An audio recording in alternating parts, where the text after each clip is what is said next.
Do we remember where sin or debt began in Scripture? Well, we'd have to go back to the book of Genesis in the beginning when man was placed in the garden. Of course, we know he was given the command that he was to not, he could not, he was told, you cannot eat. Okay, it was a command not to eat from the tree of the knowledge of good and evil. Only one tree did not belong to him, wasn't his property, wasn't to touch it. So therefore, he knew the consequence, which was death. That was the penalty. So we know that everything that operates in sin and debt is death. The dead, the body corporate, which is how we operate legal society today. So now we'll go into Genesis when God basically had arrived in to see what had happened.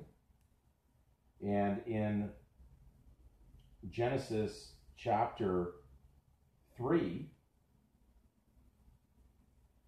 we can find out basically what God said when he had discovered that they had basically violated his commandment.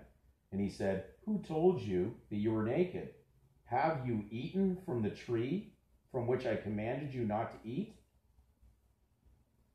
So it's interesting that even in that instance, they were already covering up by putting something over their body. He knew that they were not in pure situation anymore, because now they viewed something that was pure, their nakedness, now as something to be ashamed of, a sham.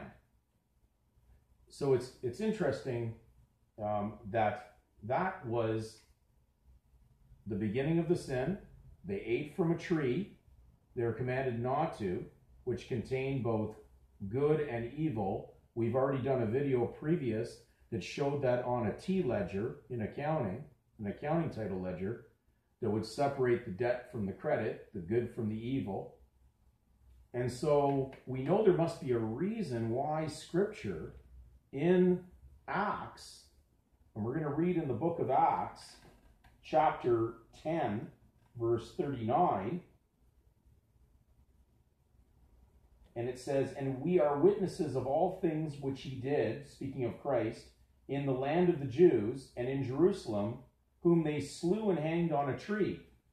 Why all of a sudden is the reference there saying that he was hung on a tree? Well, there's a good reason for it. We know later in Scripture it says that cursed is anyone hung on a tree.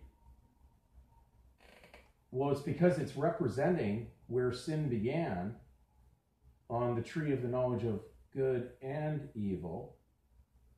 And so therefore, it's interesting that the symbol that Christ died on has been discovered by most very, very good researched theologians to be more likely the capital T than the lowercase t that has been very much promoted through Christianity today as a symbol of the device that Christ was executed on. It's to hide, really, the ledger, because the T ledger that's used in accounting for credit and debit is the capital T, which represents, of course, title. And the Romans, of course, had to execute someone with title.